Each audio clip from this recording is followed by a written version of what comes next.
అది వాస్తవానికి ఆ ఎన్నికల ముందే చేయాలి. మరి చేయకుండా ఎప్పుడో చేసే దానికోసం ఎన్నికల ముందు ప్రచారం చేసి మళ్ళీ ఆ ఊస్ లేదు. సో ఖచ్చితంగా 33% అనేది మహిళలకు అది ఒక హక్కు. జనాభాలో సగభాగంగా ఉన్న మహిళలకు సమాన అవకాశాలు రావాలి అంటే సమాన పాత్ర ఉండాలి.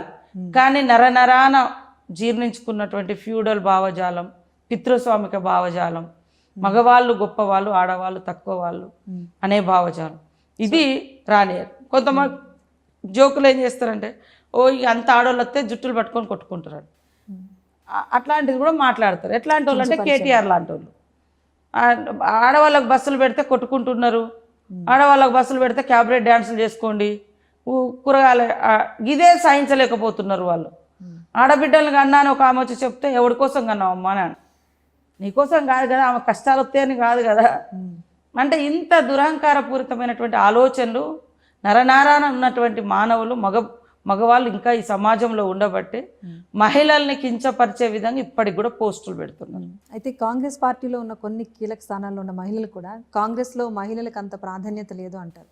సో అధినేతగాను అగ్రనేతగాను సోనియా గాంధీ ఉన్నప్పటికీ, ప్రియాంక గాంధీ గారు కూడా కీలక బాధ్యతలు చేపడుతున్నప్పటికీ అంత ప్రాముఖ్యత రాష్ట్ర స్థాయిలో కానీ లేకపోతే కింది స్థాయిలో మహిళలకు ఉండదు అని చెప్పేసి మీ పార్టీకి చెందిన మహిళా నేతలే కమెంట్స్ చేస్తున్నారు. సరే, ప్రతి ఒక్కరిలో ఉంటుంది. ఇక్కడ మేల్ డామినేషన్ కాబట్టి మేల్ లీడర్స్ ఎక్కువ కనిపిస్తారు. ఎక్కడైనా సొసైటీలో మేల్ పర్సన్స్ ఎక్కువ కనిపిస్తారు. సో మనం కూడా కాంపిటీషన్లోకి రావాలి. ఒక వర్క్ మహిళ అయినంత మాత్రాన నాకు ఇట్లా పట్టి ఇచ్చే పరిస్థితులు. అక్కడ వర్క్ చేసిన వాళ్ళు ఉంటారు, కష్టపడ్డ వాళ్ళు ఉంటారు, క్యాస్ట్ ఈక్వేషన్స్ ఇవి. మహిళ కూడా నేనేమన్నట్టు మహిళలకు ఒక అడుగు ముందుకేస్తే 2 అడుగులు పార్టీ నాయకత్వం ముందుకు పుష్ చేయాలి. సేమ్ టైంలో మహిళలుగా మేముగా కూడా మాకు ఇచ్చిన అవకాశాలు, వచ్చిన ఛాన్స్ దాన్ని సక్రమంగా ఉపయోగించుకొని ప్రజలలో మనం కూడా పేరు సంపాదించుకోవడం, క్యాడర్తో ఉండడం, నాయకత్వంలో కూడా వీళ్ళకి ఈ పోస్ట్ ఇస్తే న్యాయం చేయగలుగుతున్నటువంటి నమ్మకాన్ని కూడా కొంతైనా మనం చేయాలి. 2 అడుగులు వాళ్ళు ముందుంటే కనీసం 1 అడుగు ఆయన ఉంటే ఇంకొక అడుగు పార్టీ పుషప్ చేస్తుంది. సో కాంగ్రెస్ పార్టీ అంటేనే మీకు తెలుసు మహిళా ఓరియంటెడ్ లీడర్షిప్ ఉన్న పార్టీ. ఫ్రమ్ ద బిగినింగ్ మనకు స్వతంత్ర ఉద్యమం నుంచి చూస్తే ఆ రోజులలో సరోజిని నాయుడు లాంటి వాళ్ళు కానీ ఇంకా అనేక మంది మహిళలు, తర్వాత ఇందిరాగాంధీ గారు దేశంలో ఒక ప్రధానమంత్రిగా స్ట్రాంగెస్ట్ ఉమెన్ ప్రైమ్ మినిస్టర్గా కూడా పనిచేసింది. సోనియా గాంధీ గారు కూడా ఆమె ఏ పదవిలో లేకున్నా కాంగ్రెస్ పార్టీని ఒంటి చేతితో నడిపించింది. ప్రియాంక గారు వచ్చారు. అనేక మంది మహిళలకు కాంగ్రెస్లో స్పీకర్స్గా, రాష్ట్రపతులుగా, హోమ్ మినిస్టర్స్గా, దేశంలో సీఎం ఇట్లా అనేక ముఖ్యమంత్రులుగా అవకాశం ఇచ్చిన ఘనత కాంగ్రెస్ పార్టీ. పాపము అక్కడ నుంచి ఎంతున్నా లోకల్ లీడర్షిప్ కూడా ప్రో యాక్టివ్గా ఆలోచించాల్సిన అవసరం ఉంది. మీరు ముఖ్యమంత్రి పదవి గురించి ప్రస్తావన తీశారు కనుక, ముఖ్యమంత్రి మార్పు జరిగిన ప్రతిసారి తెలంగాణ మహిళా ముఖ్యమంత్రిగా ఎవరైనా మొదటి పేరు వినిపించాలనుకుంటే సీతక్క పేరు తెర మీదకి వస్తుంది. చాలామంది అన్నారు గతంలో చర్చలప్పుడు కూడా. సో రేవంత్ గారి కుటుంబంతో కూడా చాలా సన్నిహితంగా ఉంటారు మీరు. సో అలాంటి అవకాశం వస్తే కనుక సీతక్క సిద్ధంగా ఉంటారా? నేను అంటే సీఎం గారిని తొలగించాలనే కోరికలో ఆ డిమాండ్స్లో అస్సలే లేము. వారు స్ట్రాంగ్గా పనిచేస్తారు. సీఎం రేవంత్ రెడ్డి గారి నాయకత్వం ఈ రాష్ట్రానికి అవసరము. ఎట్లాంటి సమస్యలనైనా సమన్వయం చేసుకొని ధీటుగా ఎదుర్కోగల సమర్థుడు.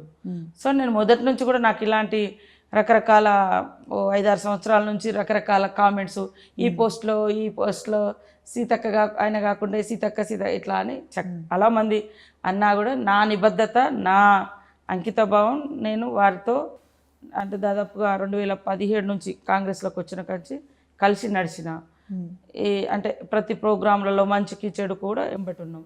ముఖ్యమంత్రిగా కూడా వారు సక్సెస్ కావాలి, సీఎం రేవంత్ రెడ్డి గారు 100% సక్సెస్ కావాలి అనేటువంటి కృతనిశ్చయంతో మనస్ఫూర్తిగా పనిచేస్తూ ఉన్నాం. నేను ఎప్పుడు ఈ కుర్చీ కోసం ఆలోచించలేదు. నేను అట్లాంటివి చేయను. నేను అలా వెయిటింగ్ లిస్ట్లో లేను. మీరు ఆలోచించలేదు, కానీ తెలంగాణ జనం ప్రతి ఒక్కరు కూడా మా కుటుంబంలో ఒక మహిళ సీతక్కని తీసుకుంటారు.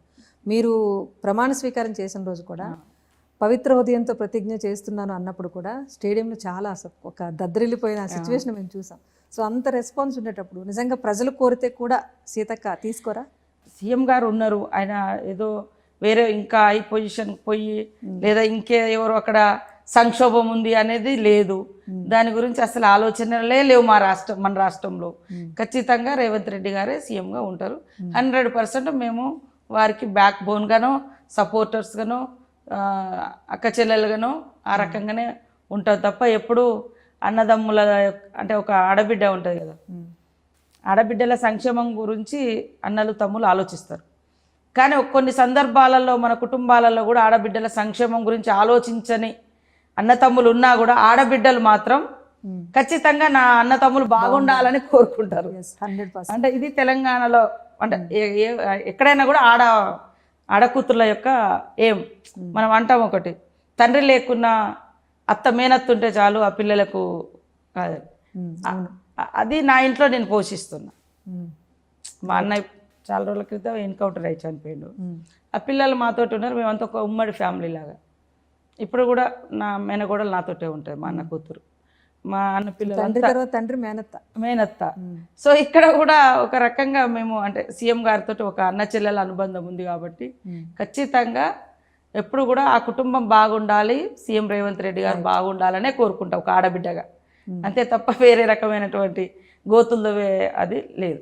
సో అలాంటి వ్యాఖ్యలు వచ్చినా కూడా స్పందించను. అలాంటి ఆశలు కూడా లేవు. నాకు ఇచ్చిన ఈ పోస్ట్ చాలా చాలా పెద్ద అవకాశం. సో నేను చాలా అంటే సంతృప్తికరంగా దీన్ని న్యాయం చేయాల్సిన అవసరం ఉంది. ఇంకా అక్కడ దాకా నేను